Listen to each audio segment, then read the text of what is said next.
Hello everyone, Prashant this side. चलो शुरुआत करते हैं chapter 1, variations in psychological attribute. तो वेरिएशन कहाँ से आता है? वेरिएबिलिटी, एक चीज़ का चेंज होने का नेचर। तो चीज़, अब जब हम साइकोलॉजी में आते हैं, हम दो तरीके से चेंज को ऑब्जर्व कर सकते हैं। या तो वो फिजिकल लेवल पे होगा या साइकोलॉजिकल लेवल पे होगा। अब जैसा हमें पता है कि कोई भी दो इंसान सेम नहीं होते, हर एक इंडिविजुअल अलग अलग तरीके से बिहेव करता है। तो हम कैरेक्टरिस्टिक्स जो भी हैं, चेंज की चीज़ में ऑब्जर्व करेंगे, या तो साइकोलॉजिकल लेवल पे ऑब्जर्व करेंगे, उसकी एक पर्सनैलिटी में चेंज, या फिर उसके बिहेवियर में चेंज, जो उसी से पर्सनैलिटी से रिलेटेड ही होता है। ठीक है।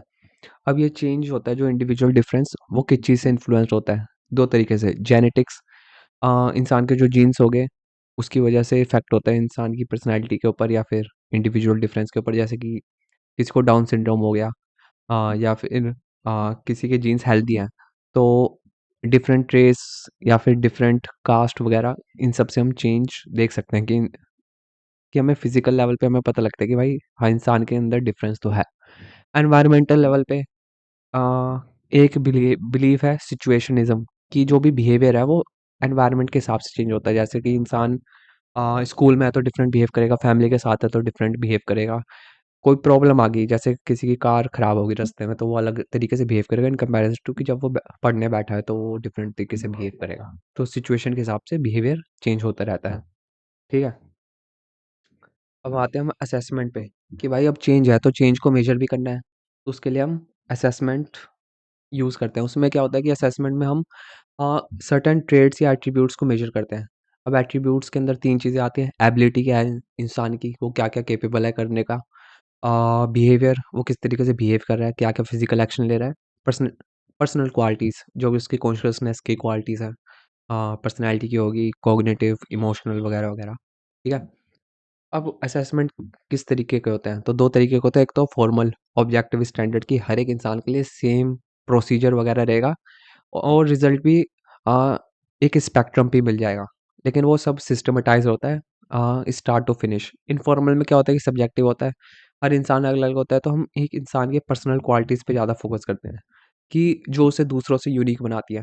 फॉर्मल में हम स्टैंडर्डाइज, मतलब कि जो भी कॉमन है हम उसे देखते हैं। मीनवाइल इनफॉर्मल में हम क्या देखते हैं कि जो उसे दूसरों से डिस्टिंक्ट बनाती है। ठीक है। तो ये हमारे पास असेसमेंट हो गए। अब डोमेन्स पे आते हैं। डोमेन्स क्या है कि किस लेवल पे हम मेजर करते हैं, क्या-क्या एट्रीब्यूट्स हैं जो हम मेजर करते हैं। ठीक है। तो एक तो होगी इंटेलिजेंस, ये सबसे कॉमन है। तो इसमें हम क्या करते हैं, capacity to understand reality, reality को कितने ढंग से समझ रहा है, जो फैक्ट है क्या उसे फैक्ट की तरह देख रहा है वो। रैशनली सोचना, मतलब कि लॉजिक है या नहीं उसकी बातों में, दो चीज़ें कॉन्ट्राडिक्ट तो नहीं कर रही। ठीक है।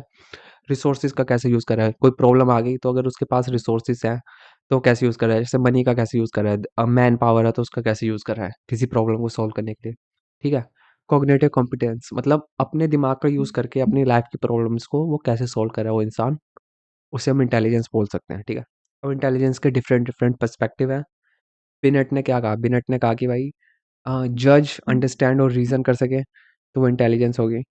वैशलर ने उसे फंक्शनैलिटी के उस पर डाल दिया कि एनवायरनमेंट को अडेप्ट कैसे कर सके, एनवायरनमेंट के साथ डील कैसे कर सके उसके ऊपर। गार्डनर और स्टनबर्ग ने ये एनवायरनमेंट के ऊपर कहा, उन्होंने कहा कि जैसे जैसे एनवायरनमेंट चेंज होता है उसके अकॉर्डिंग वो इंसान कैसे अडेप्ट करता है। ठीक है। ऑक्सफोर्ड डिक्शनरी डिक्शनरी ने कहा कि परसीव करना, लर्न करना, अंडरस्टैंड या नो करना। तो बेसिकली इन सब का कॉम्बिनेशन ऊपर वाली डेफिनेशन में हमें मिल गया, कि रियलिटी को अंडरस्टैंड करना, उसके बारे में ढंग से सोचना, और जो भी प्रॉब्लम आए तुम्हारे एनवायरनमेंट में या लाइफ में उसे सॉल्व करना, तो वो इंटेलिजेंस के अंदर आ जाता है। तो अब इंटेलिजेंस की थ्योरीज पे बात करते हैं। ठीक है। तो हमारे पास है साइकोमेट्रिक या स्ट्रक्चर अप्रोच। तो बेसिकली ये इंटेलिजेंस को ब्रेक डाउन करती है छोटे छोटे एलिमेंट्स में, और उनका स्ट्रक्चर क्या है, वो कैसे फंक्शन अरेंज्ड है, उस पर फोकस करती है। ठीक है। तो इंटेलिजेंस को क्या माना गया कि इंटेलिजेंस कॉम्बिनेशन है एलिमेंट्स का। एलिमेंट्स कौन से? एबिलिटीज। ठीक है। तो इसमें हमारे पास आ गई यूनिफैक्टर थ्योरी, जो बेनेट ने दिया। ये सबसे पहली थ्योरी है। तो इसमें क्या गया कि जो मेंटल ऑपरेशन है वो एक सिंगल फैक्टर पे डिपेंड करते हैं, वो है इंटेलिजेंस। और उसी का यूज़ करके इंसान अलग अलग एनवायरनमेंट की प्रॉब्लम को सॉल्व करता है। तो एक फैक्टर है वो है इंटेलिजेंस। ठीक है। स्पीयरमैन आया, उसने दी टू फैक्टर थ्योरी। उसने कहा कि इंटेलिजेंस दो फैक्टर में बटी हुई है। बिनेट ने क्या कहा, एक फैक्टर में। और स्पीयरमैन ने क्या कहा 2 फैक्टर में। General intelligence, specific intelligence. General क्या है कि वो हर चीज़ में कॉमन है, हर परफॉर्मेंस में वो एक तरीके की इंटेलिजेंस का यूज़ कर रहा है जो प्राइमरी है। सेकेंडरी मतलब कि डिफरेंट फॉर्म, जैसे कि अगर अलग-अलग परफॉर्मेंस में पढ़ाई के समय कुछ और, खेलने-कूदने के समय कुछ और, वगैरह-वगैरह, तो उसे स्पेसिफिक फैक्टर कह दिया इंटेलिजेंस का, ठीक है? अब ये फैक्टर कैसे उसने डिराइव किया? फैक्टर एनालिसिस का यूज़ करके, एक स्टैटिस्टिकल टेक्निक है, ठीक है? अब आ गए हमारे पास theory of primary mental abilities. ये थ्रस्टर ने दी कि 7 मेंटल एबिलिटी होती है इंटेलिजेंस के अंदर। वर्बल कॉम्प्रिहेंशन, वर्ल्ड को कैसे समझता है, लैंग्वेज को कैसे समझता है इंसान। न्यूमेरिकल, वही मैथमेटिकल, अर्थमेटिक कैसे करता है, कैलकुलेशन, गुना भाग वगैरह वगैरह। स्पेशल मतलब कि पैटर्न्स, या फिर जो भी आर्किटेक्चर है उसे कैसे समझता है। Position of objects in an environment, ठीक है? अब हमारे पास क्या आ गया? Perceptual speed. कितनी जल्दी डिटेल को समझ जाता है इंसान या देख सकता है। जैसे अगर लाइट कितनी जल्दी बंद हुई, जली, अ, उसमें क्या डिफरेंस आया 2 पिक्चरों के बीच में, वगैरह-वगैरह। वर्ड फ्लुएंसी, वर्ड कितने फ्लुएंट है, मतलब ढंग से बोल पा रहे हैं या नहीं, कम्युनिकेट कर पा रहे हैं या नहीं, वगैरह-वगैरह। मेमोरी, जो भी इन्फॉर्मेशन उसने पढ़ी, समझी, क्या उसे रिकॉल कर पा रहा है। इंडक्टिव रीज़निंग, तो बेसिकली अ, जो भी तुम्हारी लाइफ में इवेंट हो रहे हैं, उससे वो जनरल रूल्स कैसे निकाल पा रहा है, मतलब कि प्रिंसिपल्स में थिंक करना कि अच्छा ये चीज़ हुई, इसके पीछे का कारण क्या है, तो ये इस प्रिंसिपल पे काम कर रहा है, तो उस तरीके की, ठीक है। अब ये इंडिपेंडेंट होते हैं एक दूसरे के, रिलेटिवली, मतलब अलग अलग होते हैं, ये मिक्स नहीं होते, ठीक है। अब 2 लेवल्स ऑफ इंटेलिजेंस, ये जेनसन ने दी। इसमें हमारे पास हायरार्की मॉडल है, मतलब 2 लेवल पे इंटेलिजेंस बटी हुई है। लेवल 1 पे क्या है? एसोसिएट, कि जो आउटपुट है वो इनपुट जैसा ही है, तो वो लोअर ऑर्डर की है, जैसे कि मेमोरी होगी, रोट लर्निंग होगी। कॉग्निटिव कॉम्पिटेंस, इसमें क्या होता है कि आउटपुट जो है वो इनपुट को मॉडिफाई करके बनती है, इनपुट से थोड़ा ज़्यादा होता है। इसमें हायर ऑर्डर किया जाती है, जैसे एब्स्ट्रैक्ट या कॉन्सेप्चुअल रीजनिंग, मतलब जो रटा तो रटा, लेकिन उसे फिर समझा, फिर उसे अपनी लाइफ से रिलेट किया, फिर उसमें एग्जांपल्स डाले, वगैरह वगैरह। इस कॉन्सेप्ट को दूसरे कॉन्सेप्ट से, एक सब्जेक्ट को दूसरे सब्जेक्ट से रिलेट करना, वो लेवल 2 पे आ गया, ठीक है। स्ट्रक्चर ऑफ इंटेलिजेंस, गिलफर्ड ने कहा कि भाई इंटेलिजेंस की 3 डायमेंशन होती है। एक तो होता है कंटेंट, कि भाई हर एक चीज़ का एक नेचर होता है या इन्फॉर्मेशन होती है एक चीज़ के बारे में, तो वो इन्फॉर्मेशन हमें किस किस तरीके से मिलती है। लेटर्स हो गए, वर्ड्स के थ्रू आ गई, सिंबॉलिक, और बिहेवियर वगैरह, पीपल के एटीट्यूड, नीड्स, इन सब में। ये कंटेंट के 3 कैटेगरी, ठीक है। फिर उसने कहा ऑपरेशन, और जो इन्फॉर्मेशन मिली उसकी प्रोसेसिंग कैसे करता है इंसान, मतलब किस किस तरीके से यूज़ करता है। तो कॉग्निशन हो गया, थिंकिंग में, मेमोरी, रिकॉर्ड करना, मेमोरी को रिकॉल करना। डाइवर्जेंट प्रोडक्शन मतलब कि क्रिएटिविटी का यूज़, कन्वर्जेंट मतलब प्रॉब्लम सॉल्विंग, इवैल्यूएशन मतलब जज करना, वैल्यू डालना, प्रायोरिटाइज़ेशन वगैरह वगैरह। प्रोडक्ट्स में आ गया। प्रोडक्ट्स में क्या होता है कि जो इन्फॉर्मेशन है वो किस फॉर्म में परसीव हो रही है, मतलब प्रोसेस्ड हो रही है, ठीक है। यूनिट्स हो गया, क्लास हो गया, रिलेशन, सिस्टम, ट्रांसफॉर्मेशन, बस इतना ही है, ठीक है। अब इंफॉर्मेशन प्रोसेसिंग अप्रोच, इसमें क्या है कि इंसान के दिमाग को कंप्यूटर के सिमिलर समझा गया, और इंसान इंफॉर्मेशन को प्रोसेस कैसे करता है उस पे देखा गया। इसमें हम फंक्शन के ऊपर ज़्यादा ध्यान देते हैं, ना कि स्ट्रक्चर के ऊपर, कि इंसान इंटेलिजेंस का यूज़ रियल लाइफ में कहाँ-कहाँ करता है, कैसे करता है, उस पे हमने फोकस किया, ना कि इंटेलिजेंस का स्पेसिफिक नेचर के ऊपर, ठीक है। तो इसमें हमारे पास आ गई मल्टीपल इंटेलिजेंस की थ्योरी, जो हमें किसने दी थी? हार्वर्ड ने, ठीक है। हार्वर्ड ने क्या कहा कि इंटेलिजेंस भाई 8 तरीके की होती है। नंबर वन नंबर 1 है लिंग्विस्टिक या वर्ल्ड स्मार्ट, वर्ड को कैसे यूज़ करता है, लैंग्वेज को कैसे यूज़ करता है, अंडरस्टैंड कर पा रहे हैं या नहीं, पोएट या राइटर्स में ज़्यादा होती है। मैथमेटिकल रीजनिंग, बेसिकली लॉजिक का कैसे यूज़ कर रहा है, प्रॉब्लम सॉल्विंग अच्छी है या नहीं, रीजनिंग कर पा रहा है या नहीं, ये साइंटिस्ट या मैथमेटिशियंस में होती है ज़्यादा, मतलब ज़्यादा यूज़ होती है इस चीज़ का। विजुअल स्पेशियल, बेसिकली इमेज या पैटर्न्स देख पा रहे हैं या नहीं, जो भी तुम्हें प्रॉम्प्ट दिया, जैसे कि अगर तुम्हें कह दिया कि पिक्चर बनाओ किसी इमेजिनेशन के ऊपर, तो तुम पिक्चर किस ढंग से बना पा रहे हो या नहीं, वगैरह वगैरह। तो ये उसमें किस में हो गया, पायलट्स वगैरह में, क्योंकि उन्हें अपने एनवायरनमेंट का देखना पड़ता है कि भाई प्लेन को किस डायरेक्शन में ले जाना है। पेंटर्स वगैरह, क्योंकि उन्हें देखना पड़ता है कि भाई इमेजिनेशन के ऊपर कोई बनाना पड़ता है स्ट्रक्चर।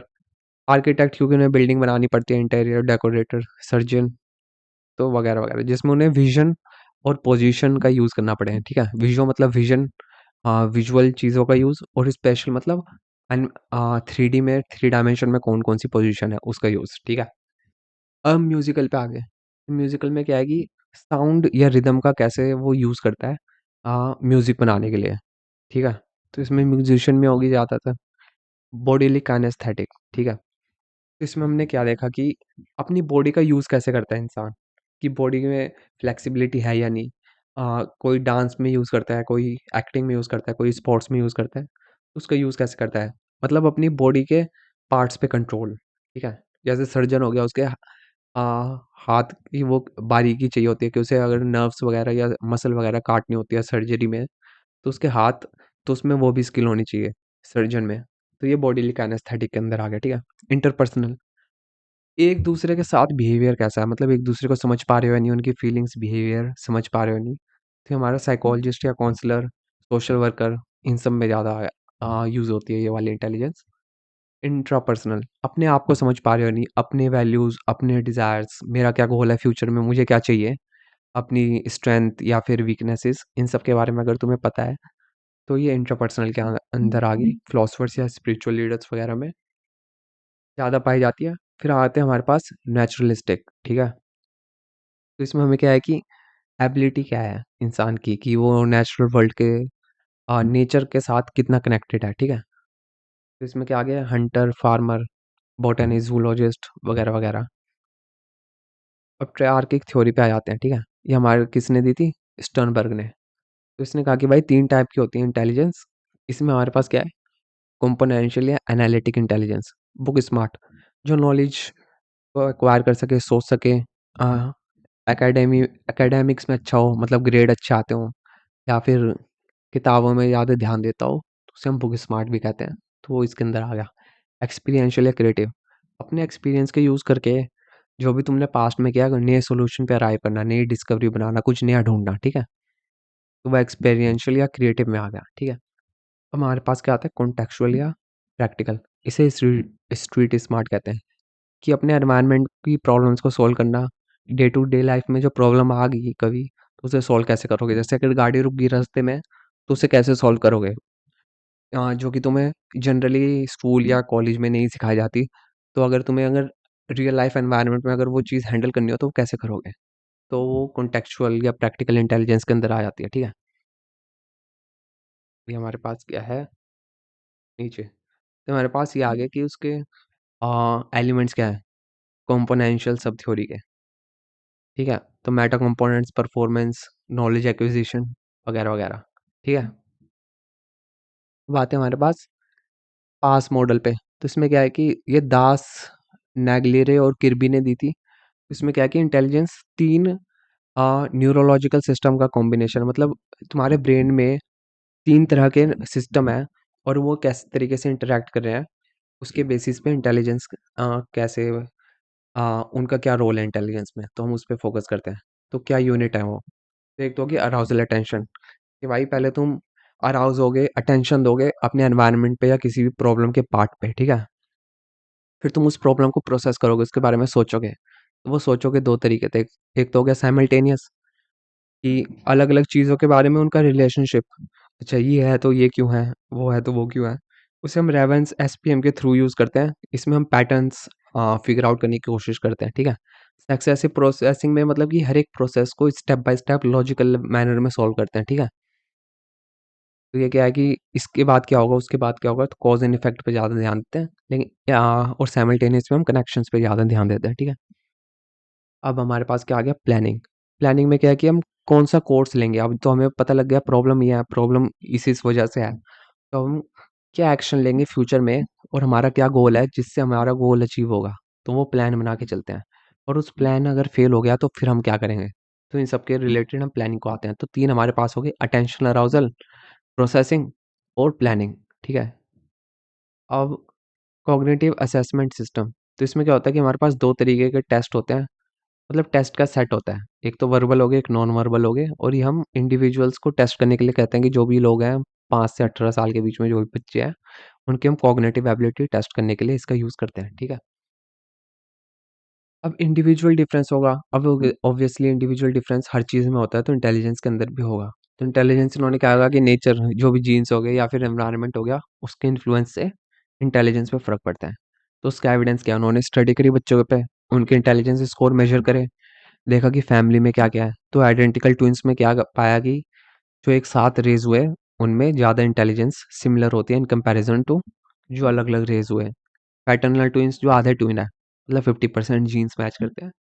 जो साथ में उनमें अराउंड 60% इंटेलिजेंस सेम है, कोरिलेटेड है 0.6। फिर सिबलिंग्स में जो साथ में उनकी ज़्यादा इन कंपैरिजन टू जो साथ में नहीं हुए और अडैप्टेड जो बच्चे हैं, क्या कहते हैं कि वो मोर सिमिलर है अपने बायोलॉजिकल पेरेंट्स से ना कि अडॉप्टिव पेरेंट्स से। ठीक है? तो ये तो हमारा हो गया एविडेंस हेरिडिटी के लिए। अब आते हैं एनवायरनमेंट के लिए। अब ये पाया गया कि जो अडॉप्टेड चिल्ड्रन है वो अपने ओवर टाइम लॉन्ग टर्म के थ्रू अपने जो अडॉप्टेड जो भी पेरेंट्स हैं उन्होंने जिन्होंने उन्हें अडॉप्ट किया उनकी तरह हो जाते हैं। या फिर ऐसे भी पाया गया कि जो अ, अमीर ख़ानदान के हैं जिनके घर की कंडीशन बढ़िया है वो ज़्यादा इंटेलिजेंट होते हैं इन कंपैरिज़न टू जिनके घर की कंडीशन ज़्यादा बढ़िया नहीं है। ठीक है?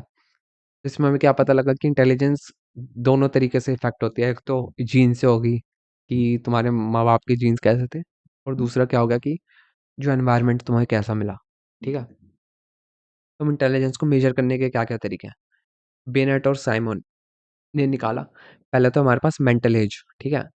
कि इंसान की डेवलपमेंट कितना है इन कंपैरिजन टू जो उसके आसपास के लोग हैं उनसे कम है उनके साथ का या उनसे ज़्यादा है ठीक है तो वो हमारी होगी मेंटल एज कि उसकी इंटेलिजेंस कैपेबिलिटी क्या है क्रोनोलॉजिकल जो उसकी बायोलॉजिकल एज है मतलब जब जन्म हुआ तब से लेकर अब तक कितनी एज है उसकी ठीक है इंटेलिजेंस कब ज़्यादा होती है जब उसकी मेंटल एज उससे ज़्यादा होती है क्रोनोलॉजिकल एज से ठीक है और रिटार्डेशन क्या होता है जब उसकी क्रोनोलॉजिकल एज की जो होती है क्या कहते हैं वो ज़्यादा है in comparison to mental age मतलब अभी भी 20 साल का है, लेकिन बिहेव कर रहा है 10 साल के बच्चे की तरह तो वो क्या होगी रिटार्डेशन में आ जाएगी ठीक है 2 साल कम होगी मिनिमम 2 साल कम होनी चाहिए मतलब अगर उसकी एज अगर 20 है और वो 18 साल की तरह बिहेव कर रहा है तो तुम मेंटल रिटार्डेशन के अंदर उसे काउंट कर सकते हो ठीक है उनके हिसाब से अब स्टर्न ने हमें कौन सा कॉन्सेप्ट दिया स्टर्न ने हमें दिया इंटेलिजेंस कोशेंट वाला ठीक है उसके हिसाब से क्या है कि जो आईक्यू है वो हम मेजर कैसे करेंगे उसके लिए हमने मेंटल एज डिवाइडेड बाय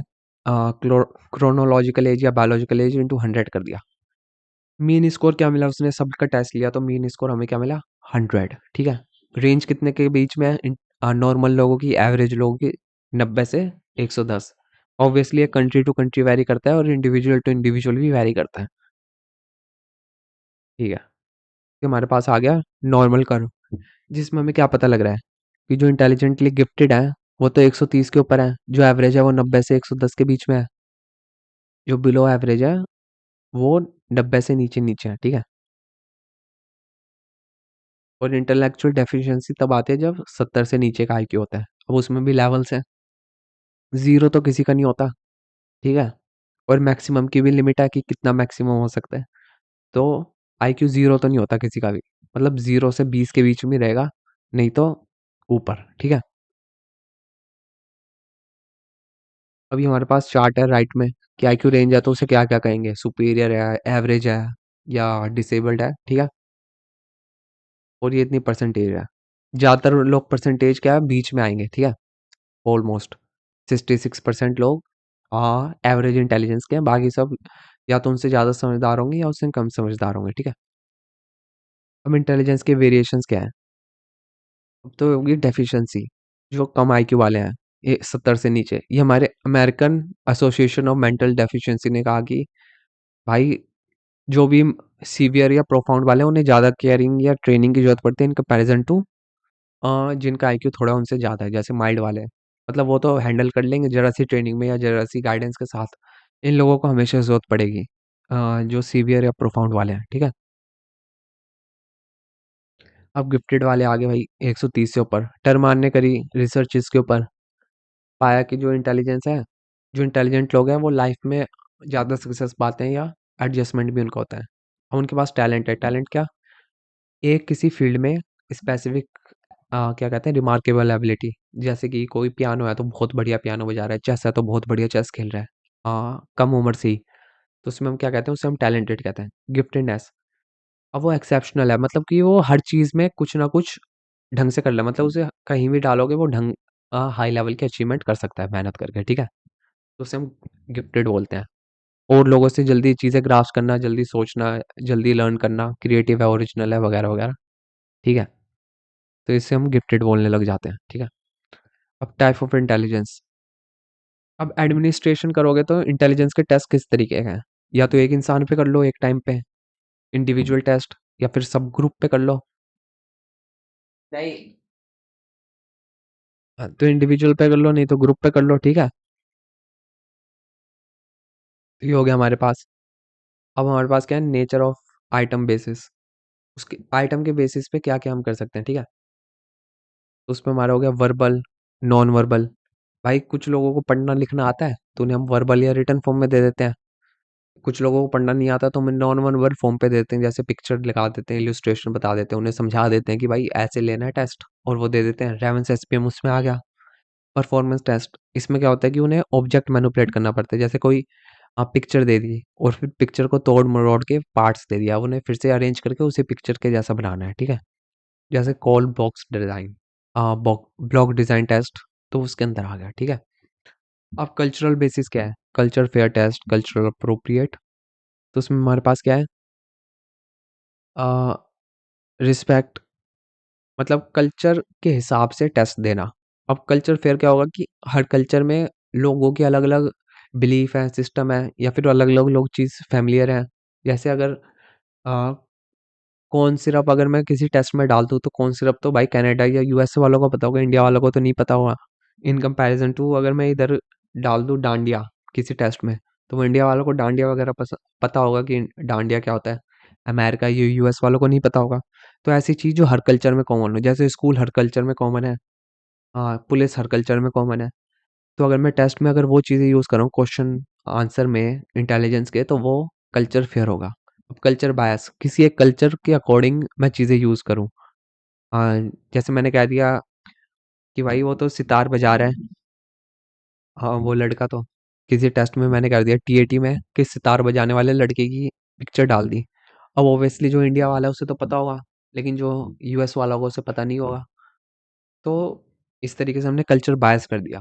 ठीक है, जो चीज़ हर जगह कॉमन है वो तो कल्चर फेयर हो गई। जो एक ऐसी चीज़ है जो उसे दूसरे कल्चर से सेपरेट करती है, उसे हमने कल्चर बायस में डाल दिया। ठीक है, अब हम क्या आते हैं इंटेलिजेंस टेस्ट पे। फीचर्स क्या क्या है, कन्वर्जेंट थिंकिंग, बेसिकली एक प्रॉब्लम का एक सॉल्यूशन निकालना ढंग से, लॉजिकल रीजनिंग के थ्रू। ठीक है, तो वो एक फीचर में आ गया इंटेलिजेंस टेस्ट के। अब इंटेलिजेंस टेस्ट में हम क्या क्या, इंडिया में कौन कौन से इंटेलिजेंस टेस्ट हुए हैं, तो एक तो हो गया मोहसिन का, उसने कहा क्या इंटेलिजेंस टेस्ट को हिंदी में कर दिया कन्वर्ट, कोई भी एक था। भाटिया बैटरी, उसने क्या कहा बी नेट का जो टेस्ट था, उसको स्टैंडर्डाइज कर दिया, किसने, राइस ने। महाबोलीस ने बंगाली में कर दिया। Catalogue of test long Mehta का हो गया। और जो भी टेस्ट हैं वो एनसीईआरटी की एक ब्रांच है, उसे हम कहते हैं national library of education and psychological test. उन्होंने एक लिस्ट दे दी टेस्ट की कि भाई काउंसलिंग के लिए स्कूल में अगर तुम्हें भी किसी भी बच्चे पे टेस्ट करना है तो ये सारे टेस्ट की लिस्ट है। ठीक है, तो उन्होंने ये दे दी, बाकी ये टेस्ट है। वैसे पूछेंगे तो कम ही, लेकिन ये तुम्हें आइडिया दे रहा हूँ कि मैं ये टेस्ट आ सकते हैं। ठीक है, अब इंटेलिजेंस टेस्ट का मिसयूज किस तरीके से हो सकता है। ठीक है, अब अगर इंटेलिजेंस टेस्ट में कम वो आ गई, इंटेलिजेंस किसी भी वजह से आ गई, तो भाई वो डिस्क्रिमिनेट करने लग जाए लोग कि भाई ये तो पागल है, इसका तो कुछ नहीं हो सकता, वगैरह वगैरह। भाई इसका तो आईक्यू कम है, बच्चे भी बुली करने लग जाए, माँ बाप भी कहें कुछ नहीं हो सकता, टीचर भी गिव अप कर ले, मतलब वो हेल्प करने के बजाय उल्टा उसी को ही सुनाने लग जाए। ठीक है, अब ये हो सकता है कि भाई किसी ने पढ़ाई लिखाई ना करी हो पिछली क्लास में ढंग से, या घर पे एनवायरनमेंट ऐसा अच्छा ना हो, या रिसोर्सेज ना हो, तो क्या पता वो ढंग से पढ़ ना पाया हो, इसी वजह से उसके इंटेलिजेंस में टेस्ट में कम वो आ गए। अब इंटेलिजेंस सिर्फ कन्वर्जेंट थिंकिंग या प्रॉब्लम सॉल्विंग टेस्ट करती है, वो भी एक लेवल पे। अब क्या पता लाइफ में वो अच्छा हो, क्या पता वो भाई गाड़ी चलाने में अच्छा हो, या वो दूसरों को लीडर अच्छा हो, कम्युनिकेशन अच्छा हो उसका इन कंपैरिजन टू अदर्स, लेकिन वो तो इंटेलिजेंस टेस्ट ने मेजर नहीं किया, तो इस हिसाब से उसे कम इंटेलिजेंट घोषित कर दिया क्योंकि उसके कम मार्क्स आ रहे थे। तो भाई ये भी एक प्रॉब्लम आ सकती है। अब कल्चर और इंटेलिजेंस, इंटेलिजेंस हमें पता है डेफिनेशन के हिसाब से इंटेलिजेंस क्या है, एनवायरनमेंट के अकॉर्डिंग अडेप्ट करना, रियलिटी के अकॉर्डिंग अपने दिमाग का यूज़ करके प्रॉब्लम सॉल्व करना। अब कल्चर भी एक एनवायरनमेंट का हिस्सा है, हर कल्चर अलग अलग तरीके से होता है कि उसके यहाँ कुछ कस्टम है, कुछ बिलीफ एटीट्यूड है, तो इंटेलिजेंस भी अपने कल्चर के हिसाब से अलग-अलग हो सकती है, इस थ्योरी के हिसाब से। तो हमारे पास कौन-सी थ्योरी आ गई? वाइगॉट्स्की की। उसने कहा कि भाई कुछ चीज़ें तो एकदम कॉमन है हर चीज़ में, मेंटल फंक्शन तो जैसे रोना, अ, आवाज़ को सुनना, समझना वगैरह-वगैरह, ये तो कॉमन है। अब जो हायर लेवल की मेंटल प्रोसेसेस हैं, भाई वो कल्चर पे बेस्ड है कि प्रॉब्लम सॉल्विंग कैसी है, थिंकिंग कैसी है, क्रिएटिविटी कैसी है, वो सब कल्चर अकॉर्डिंग अलग-अलग होगी, वाइगॉट्स्की की थ्योरी के हिसाब से, ठीक है? तो उसने कहा कि वेस्टर्न कल्चर में तो भाई पर्सनल अचीवमेंट है, इंडिविजुअलिस्टिक लोग हैं, टेक्नोलॉजी ज़्यादा है, टेक्नोलॉजी से ज़्यादा रिलेटेड है। एशिया वगैरह में नहीं है, एशिया में कलेक्टिविस्टिक है या फिर मिस्टिकल है, सेल्फ रिफ्लेक्शन पे ज़्यादा ध्यान देते हैं।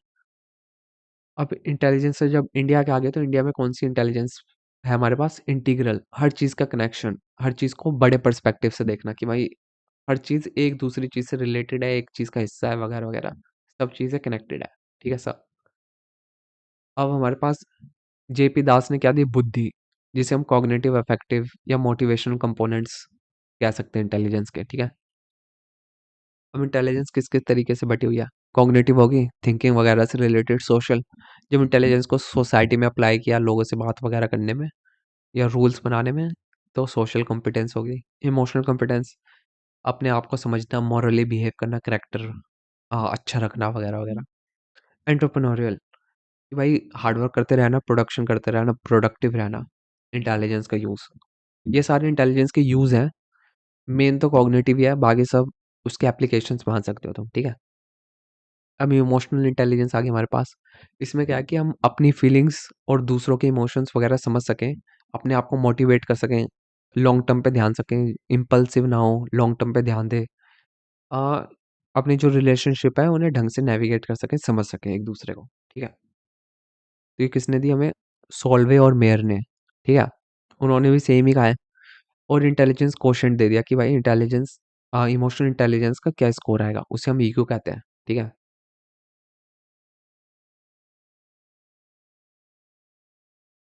अब हमारे पास आ गया एप्टीट्यूड। अब ये एक और डायमेंशन आ गया।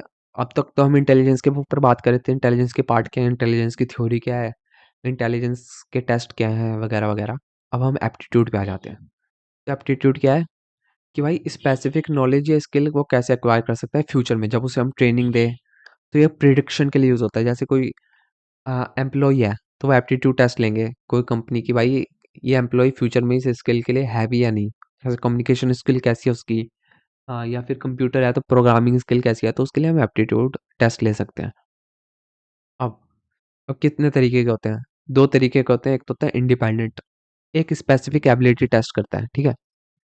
अब टेस्ट बैटरी में क्या होता है कि हम अलग-अलग चीज़ें टेस्ट करते हैं टेस्ट बैटरी में, मल्टीपल में तो, कि जैसे डिफरेंशियल एप्टीट्यूड टेस्ट है डीएटी में, तो हम अलग-अलग चीज़ें यूज़ कर रहे हैं जैसे कि वर्बल, न्यूमेरिकल, एब्स्ट्रैक्ट वगैरह-वगैरह। जैसे थर्स्टन का था ना, बिल्कुल वैसे ही, ठीक है? अब इंडियन डीएटी, इंडियन वर्ज़न क्या है डीएटी का, वो हमें हो जाने दिया। और भी टेस्ट हैं, general aptitude test, army, vocational aptitude, battery test. तो ये कहाँ होता है? ये एसएसबी में जाओगे तो वहाँ भी एप्टीट्यूड टेस्ट यूज़ होते हैं, बेसिक इंटेलिजेंस टेस्ट वगैरह-वगैरह, ठीक है? अब वैल्यूज़, वैल्यूज़ क्या होता है? कोर बिलीफ कि भाई ऐसे बिहेव करना चाहिए इंसान को, ऐसे लोगों को स्टैंडर्ड है कि भाई ऐसे एक्शन लेना चाहिए, एक-दूसरे के साथ ये बिहेवियर है, तो वो वैल्यूज़ के अंदर आ गया। अब दूसरा क्या है? अब तीसरा क्या है? इंटरेस्ट, कि भाई प्रेफ़रेंस क्या है भाई? किस चीज़ में ज़्यादा इंटरेस्ट आता है इंसान को करने में? जैसे कुछ लोगों को अलग-अलग चीज़ों में इंटरेस्ट आता है, कुछ को आर्टिस्ट चीज़ों में इंटरेस्ट आता है, कुछ को रिसर्च करने में इंटरेस्ट आता है, कुछ को परफ़ॉर्मेंस, गाना गाने में इंटरेस्ट आता है। तो तुम्हारा इंटरेस्ट किस एक्टिविटी में ज़्यादा है? तो उसे हम कहते हैं प्रेफ़रेंस, कि तुम अगर तुम्हें 10 चीज़ दे दें, तो उनमें तुम किस चीज़ को चुनोगे? हाँ, किस चीज़ में तुम्हारा मन लगता है, ठीक है? पर्सनैलिटी, पर्सनैलिटी क्या है?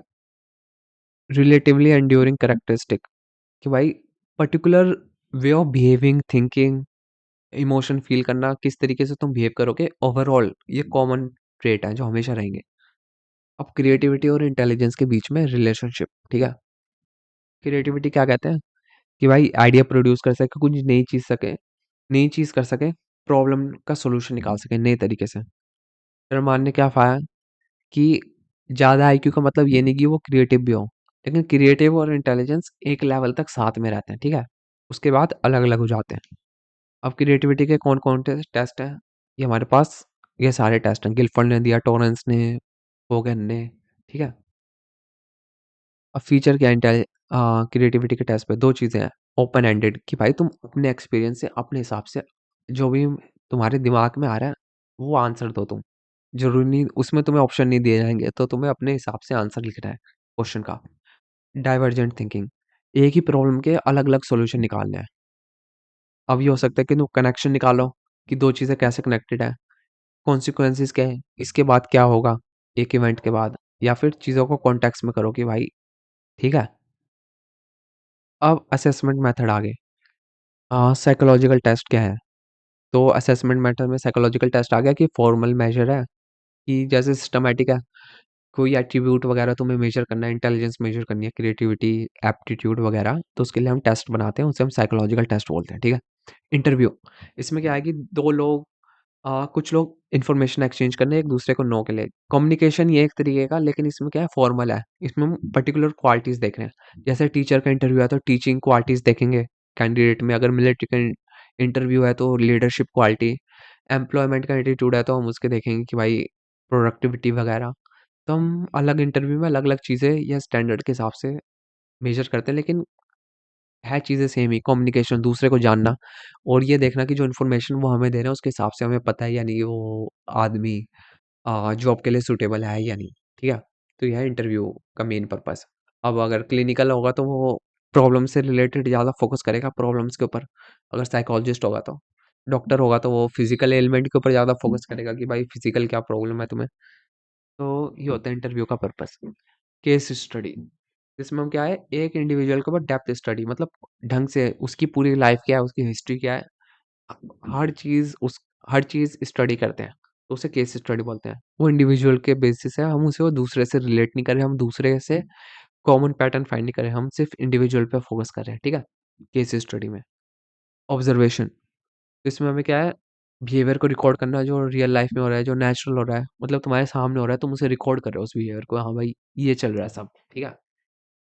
सेल्फ रिपोर्ट, तो सेल्फ रिपोर्ट में क्या आ गया कि भाई फैक्चुअल है कि भाई कि अपने बारे में इंसान खुद इन्फॉर्मेशन दे रहा है, जैसे डॉक्टर के पास चला गया तो भाई वो खुद बता रहा है कि मेरे साथ ये हो रहा है, या फिर डॉक्टर ने टेस्ट समझा दिया, साइकोलॉजिस्ट ने टेस्ट समझा दिया कि भाई ये टेस्ट ऐसे लेना है, तो वो खुद ही भर रहा है उसे, खुद ही रिपोर्ट कर रहा है कि ये मेरे दिमाग में चल रहा है, ये हो रहा है मेरे साथ, वो अपने हिसाब से ही भर रहा है, ठीक है? तो ये हमारे पास असेसमेंट मेथड्स हो गए। इसी के साथ हमारा चैप्टर कंप्लीट। Thank you.